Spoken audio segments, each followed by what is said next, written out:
Rob and Slim Show. Hey, it's Mike. How's it going? Hey, what's going on, Mike Seibert. What do you think about chai? You know what? I'm kind of chai agnostic. Like I remember like when it hit big a few years ago, and I tried it, and it's like, oh, this is kind of cinnamony or whatever. But yeah, I wouldn't cross the street for it. But I still got friends that swear by it. It's weird. Wow. Yeah, I'm just an idiot, and I like interesting beers, and I got this beer that said, oh, chai tea added. I'm like, oh, that sounds awesome. And I'm on my third one, and I'm like, why am I drinking this shit? This is gross. I've never actually had chai tea. I'm just like, oh, it's in a beer. It's gotta be good. All I know is that my friend Mario, when he had a chai tea, he's like, this is disgusting. Like, that's all I remember him saying. Well, it can't be that nasty if you're on your third one. Well, when you need a buzz, I mean. So it'll get you where you're going. Is that yeah. Nice. Although it says something about meditation on it and stuff. It'll meditate on this transcendent, rich and robust, spiced seasonal of a decidedly different sort. I don't feel any like transcendent or anything, but did you transcend? Yeah, you gay, bro?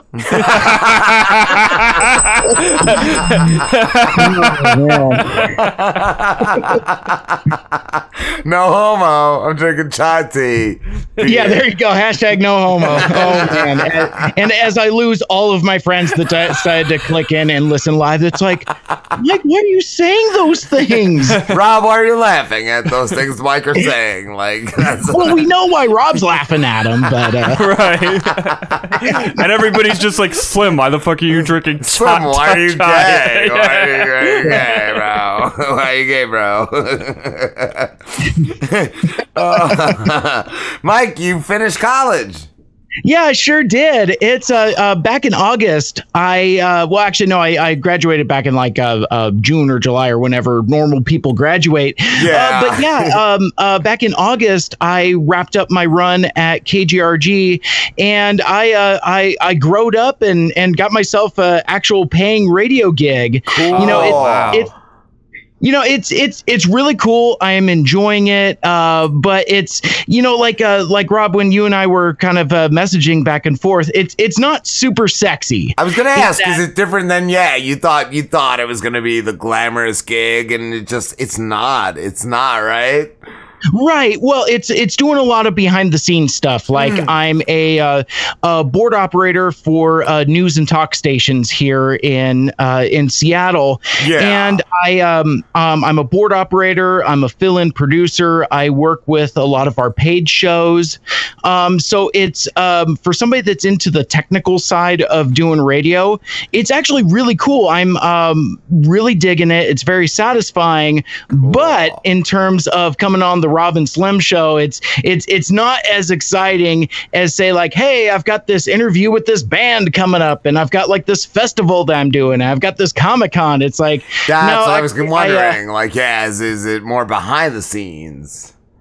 Yeah, it's totally behind the scenes. Like every once in a while I get to crack a mic when the host calls on me and says like, well, hey, Mike, how many people do you think are going to kneel for the national anthem during the football game? Yeah. And, I'll come up with something pithy, but, and I participate every now and again. But yeah, I mean, being on air isn't really the centralized focus of what I've been doing. But, the one thing that I will say about my gig, and again, I love it, is that I get to do radio with adults. And like I was on a KGRG over here at Green River College for 2 years, and it's great fun. Had a lot of fun memories. In fact, actually, before we get too far, I want to give them a shout out because they've let me use their studio here, so that I can talk to you guys on Skype and actually use a halfway professional sounding microphone as opposed to calling you up on my broke dick cell phone. So I mean, definitely shout out to KGRG. Yes. I don't forget where I come from. I'll always wave the flag loud and proud for those guys. Cool. What is your favorite memory of doing radio there? You know what? And I've got a couple, but I have two of them, and they actually happened within a couple weeks of each other. So Oh, damn. Now that I think about it, I've got like 2 or 3. I'll try to be quick. So what it was I achieved a few milestones during my time at KGRG. One, I got to celebrate 100 episodes. Cool. And that was cool because we brought in a lot of co-hosts and interns and personalities from the past. And it was this huge homecoming for us, like folks I hadn't talked to for, in some cases over a year. Yeah. And I'm there sharing a microphone with them. That was great fun. And as irony would turn out, that made for a really good last episode. I just didn't know it was almost my last episode. But the but I think my favorite does have, I'm going to go with that episode 100 celebration as my drop down absolute favorite time, because it was nostalgia, but it was also celebrating going forward.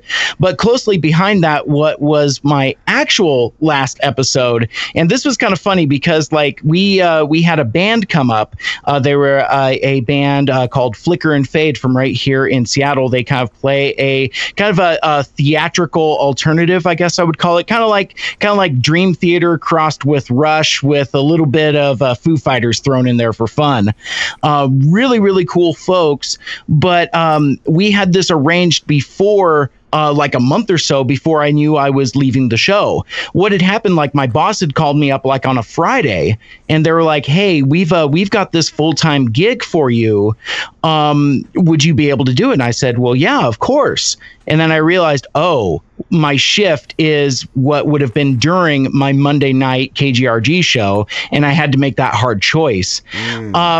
But that was a really special night because I mean they came up to the studio, they played a live acoustic set, and wow. Just really, really cool folks. And between that episode and the 100th episode, I combined those into like one just really fun memory. It was a really cool way to go out.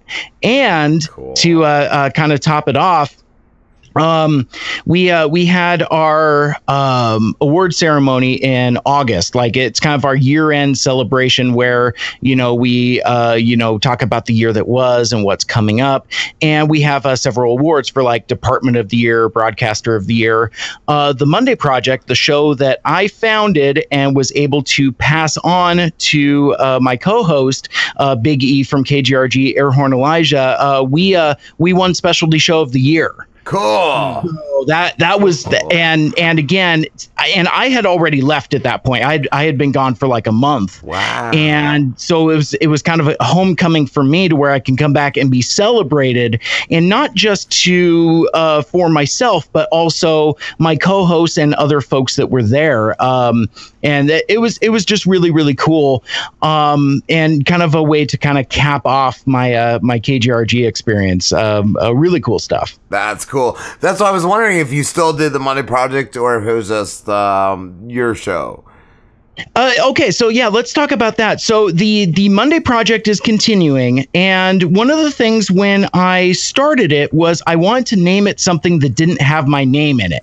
Like I had started a show called Mike After Dark. I took on a co-host. Her name was Mickey, so we renamed the show Mike and Mickey After Dark. Yeah. And then when she left, I was at an impasse. It's like, do I go back to Mike After Dark or no? It's time for something different. And my wife actually, she was the one that came up with it. It's like, just call it the Monday Project, because if it's going to stay at that same time slot, that way it's something that can continue after I leave. And that's exactly what happened. Cool. Like, I had this guy, Elijah, a really good kid. I trained him up. He was my co-host, and I asked him, I go, well, I've got the call. You've got a choice. You can continue the show.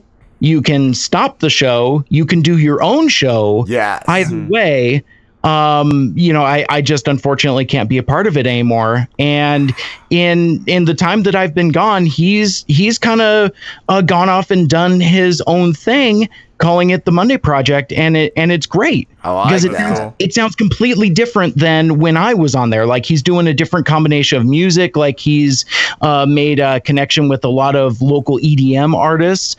So it's all boots and cats and boots and cats and boots and cats. It's it's getting into a lot of that stuff, but it's great fun. It's great fun. Cool. That's cool. I saw, Mike, you went to China.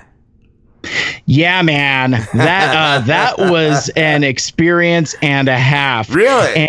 And well, it's okay. So we went with a through a travel agency. So there was a group of like 38 of us, and what it is they keep you on a really tight schedule. Like we got on the bus at 8 o'clock in the morning, and we didn't get back to the hotel until like 9 o'clock at night, and it's just go, constant activities. And we got to see everything. Like, I hiked up the Great Wall of China with a good buddy of mine. Wow. We walked across Tiananmen Square. Nobody was getting run over by tanks that day, thankfully. Yes. But yeah, I mean, we got to see a whole lot, but it is a different culture over there. It's like, know how you drive around and you see like traffic cameras and stuff at like stoplights? Yeah. Well, in China, you've got like the same thing, except there's cameras everywhere. Oh, I thought you were going to say gun turrets. No. They're but they're not watching the traffic. The state is watching you at all times. Oh, yeah. Over here, you get them where they're not even real, so you can run them. Yeah, you can run them certain ones. Yeah. Whereas these they'll be kind of like on the equivalent of like say like a light post or something like that, and there'll be like 24 different cameras strapped to it. It looks like a total police state. Wow. But the thing that really struck me though is that it is a communist country. Yeah. So I was expecting it to be like Soviet Russia, 1984. Where like you said, like gun turrets and it's all like gulags and barbed wire fences. Yeah. And it's not that at all. Wow. The touches of the state watching you are very, very subtle. It's like, you'll see armed police and soldiers walking around, but it's not scary in the way that I thought it was. Yeah, that's what I would think. So yeah, I mean, like I said, I was terrified going into this, and it ended up being a pretty cool trip, but it's something that I think you can do once. It was a lifetime experience, once in a lifetime experience, in that I feel no motivation to ever do it again. Yes. For a technologically advanced society, because it's so funny. Well, I'm honored because you did us again. You did us again, but you wouldn't do China again. That's good. Oh yeah, without a doubt. But it's so weird. It's like you can't drink the water. It's like even in the hotel, there's a plaque that says water is not potable. Water bad. Water bad. I mean, like, you gotta brush your teeth with bottled water. It's fucked up. Wow, holy shit, that's fucked up. Yeah, and since I promised my fans that I was gonna swear live on the internet and be all super vulgar because I'm hanging out with you guys, but the thing that was the most fucked up over there, are you guys at all familiar with the toilets in China? How kind of they do that in the public restrooms?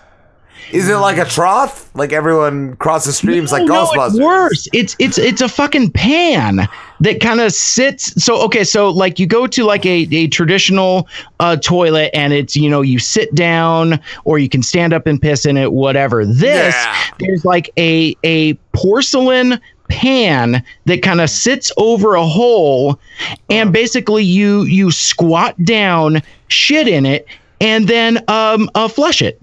So it's like a traditional toilet, but without the seat. Oh, that's weird. It's fucked up, and it's so gross. Oh, it sounds like it. Yeah, it was so gross. I mean, it's like you walk to like the public restrooms, and you can smell it a mile out. And the thing, like, walking around, it's just dirty. Yeah. everywhere. People ask me a lot about the pollution. I didn't think the pollution was that bad. Like my wife and I bought those paper air masks. We didn't need them because like we had a bunch of wildfires in Washington State, and the sky really didn't look that much different than wildfire season. So it wasn't as big of a deal as people were thinking. But yeah, it's like, we're going like on this Grand Canal tour, and there's like chunks of styrofoam in the water. The water is gray, it's and you're going through, you're looking in the windows and you see people's dirty laundry just hanging out there. It's like, I saw so many pairs of dirty underwear. It's just like, I don't need to see your fucking bras just hanging out there all gross and dingy like. And there's people like bathing and washing themselves like right there in the channel as we're going through on like this tourist boat thing. Wow. It's oh my god, fucking backwards, man. Do they blur it out like Japanese porn?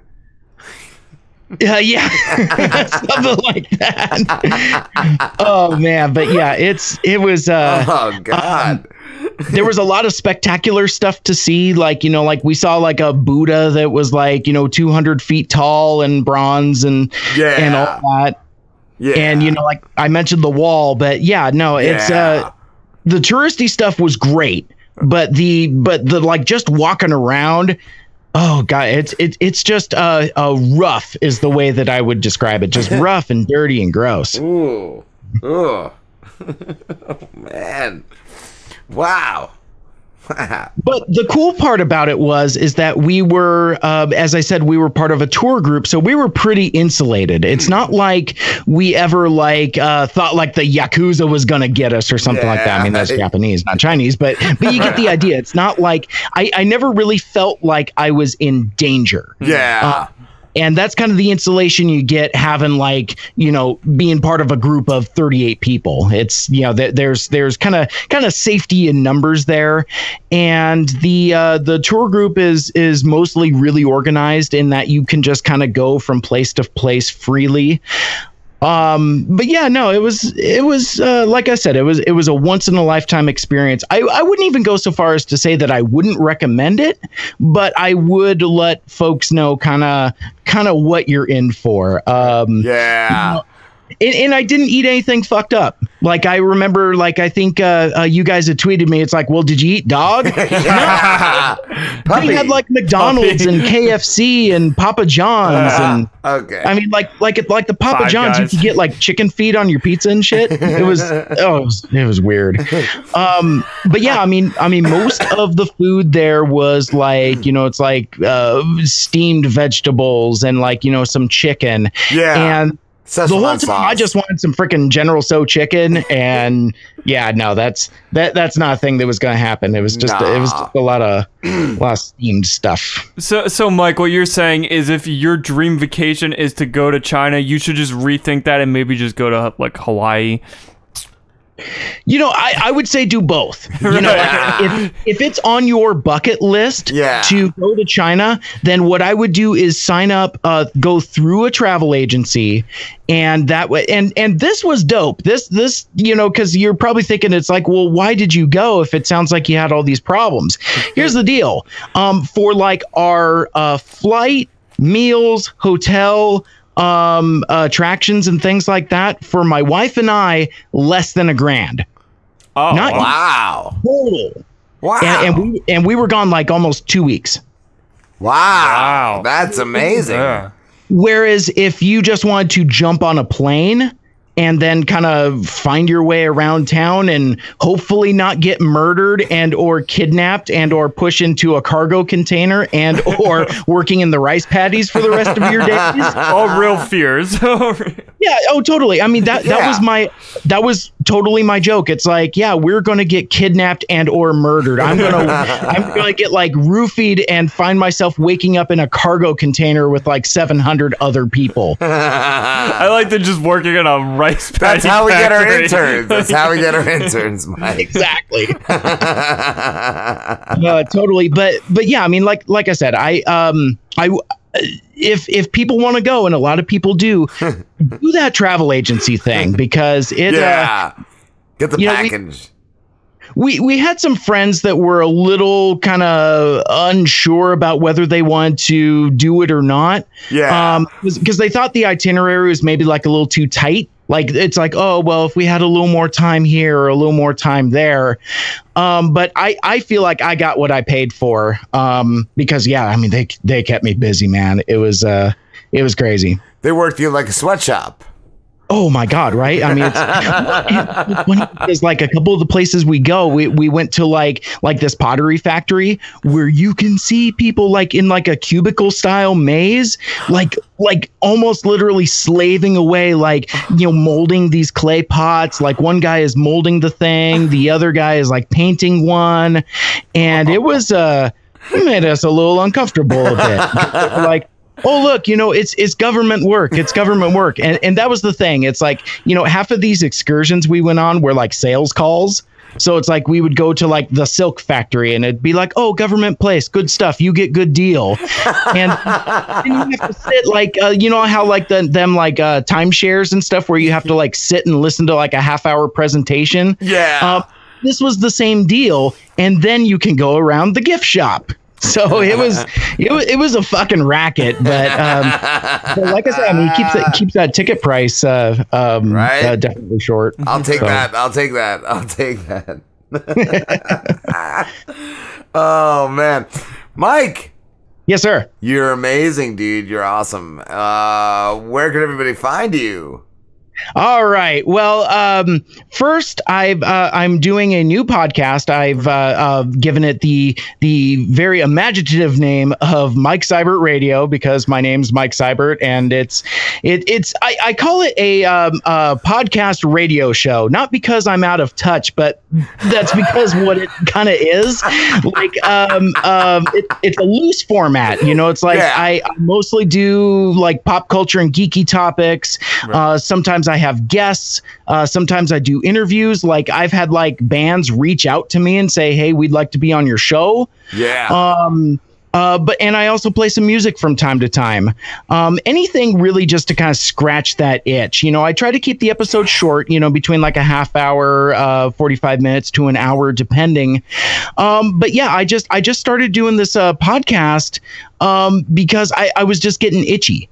You know, it's like a couple weeks after I was outside of KGRG, I was a guest on the Mr. BS Show podcast. They've, you know, you've had them on before. Yeah.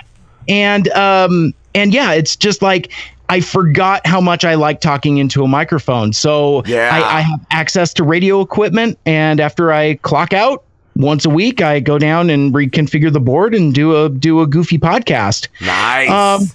But anyway, yeah, so I'm just scratching the itch. But anyway, you can find that Mike Seibert Radio on SoundCloud, Google Play Music, Stitcher, iTunes, or Apple Podcasts, or whatever the fuck they're calling it now. Like, did you ever get that email from Apple saying like, well, you know, you should start calling it Apple Podcasts. We're not using iTunes as much anymore. Yeah, I did. I was like, what is that? Like hashtag Apple Podcast. Apple Podcast. Apple Podcast. Apple pie right now. Apple pie. Give me some Apple Podcast. Yes, I did get that. I was like, what the fuck? What the fuck? Yeah, I don't know. Well, the way it was explained to me is that Apple Podcast works kind of like Apple Music in that, like, you know, you get like curated playlists and all that stuff, because I don't know about you, but when I listen to podcasts, I want an algorithm to tell me what to listen to next. Yes. That shit. But anyway, yeah, I'm all over the internet, and you can find me on social media. I am at Mike Seibert Radio on Twitter and Instagram, but not on Facebook because your mom's out there. So my mom is right. Guys. She's watching us right now, bro. She's frown faced us. She doesn't like us, Mike. I did want to say too, real quick, Mike. Your iTunes review of us is one of my top 5 favorites because you said we're the friends your wife doesn't want you to have. Yeah, and you know that's what I've always liked about your guys' show. In fact, I've just recorded a podcast where I'm giving you guys a shout out, and awesome. I love I love your guys' show because you guys provide a voice that isn't necessarily readily available on certainly on traditional radio, but definitely like on podcasts. I like that, it's kind of pushes those things out there that aren't exactly politically correct anymore. And with, all of us being such fucking snowflakes, and, I live in socialist Seattle. So, I've got no room to talk, but I think it's okay for us to, be a little more politically incorrect and, say some of those things that, maybe our women at home wouldn't necessarily be as comfortable with. Yeah. I do agree. We do have to protect certain things, but yeah, there is freedom of speech and freedom to offend. Freedom. There you go, America. My thing is like when you're speaking, you shouldn't have to walk on eggshells all the time, and we all sometimes say stupid shit, and you should be okay with once in a while I say something stupid. Sometimes I'm gonna say some dumb shit. You're not gonna like it, but that's me. Mm-hmm. Well, and that's okay, because that's y'all's personality and all that. And really, it's, I was talking to a local musician recently, and he's like, well, I don't know what people like. I'm not sure how I can get people to connect with my music. And what I told him was just, you do you. Right. People will find you. An audience will find you. Don't try to reinvent the wheel and change your stuff to make it more presentable to whoever you think you're trying to please, because what you're going to do if you do that is you're just not being true to yourself. Yes. And that's what we're all trying to do is, creative artists. You guys are doing your show. I'm doing my podcast. People are doing, music or any other creative ventures. And it's like, there's so much out there now that really, if you just do people will find it. You'll find your audience. Exactly, Mike. You hit the nail on and I the gotta head, tell you, brother. it was a huge honor being on last for this time around, and I really appreciate you guys having me on again. This is a hell of a lot of fun, dude. You're amazing. We'll do it again, bro. We'll do it again. And because it's like I get to be me, a little bit, and kind of push those boundaries a little bit, because I'm sure you guys have listened to my show a little bit. Yeah. The type of podcast that I do is what I would freely admit to be as kind of warm milk radio. But you remind me of the 90s mainstream radio. You remind me of something I listened to when I was a kid. So I don't know, you do hit a nostalgia for me. I don't know. I don't know if that's even a correct assessment, but you do some fucking cool radio, dude. I love what you do. Thank you. I appreciate that. And see, and again, it's like, I could compromise my delivery, and, because, when I'm on with you, I kind of push it a little bit. It's like, well, instead of saying this word, why don't I just say fuck? Yeah. That kind of thing, to just, kind of play it up. It's like, Juliet was tweeting earlier. She was like, ooh, watch out for those guys. They're scary in the best way possible. That's what I love about you guys, but it's not my style of radio. I listen to a lot of movie podcasts, and they're super abrasive, super abrupt, and I think contentious and controversial just for the sake of it. That's what I feel. We're not that. We say what we say. We're not just offensive to be offensive. Right. We don't go that route. We don't. Right. Yeah, because if you did, it would just come across as fake and disingenuous, and listeners would be able to see right through that shit. So, you keep doing you, man. Yeah, man. Thank you, brother. Oh, I found that tweet from Juliet. She said, so I've been tweeting about this all day, and she's like, brace yourself. Those Robin Slim Show guys are maniacs in the best way possible. Smiley face. Cool. We got Juliet on next week. Yeah. I got to check that out. She's just jealous because I had great phone sex with her husband. Well, Dave, the producer, does give a good oral, oral for your ears. He is. He's a nice cum shot right in my ear. Your podcast dick in my ear, pussy. Mike, we love you, bro. Oh man. So yeah, dude. So like I said, this was a hell of a lot of fun, and next time you want to have me on, just reach out. I'm always around. I will, brother. Have a good one. All right. Have a good night, you guys. Take care, Mike. Later, Mike. Bye.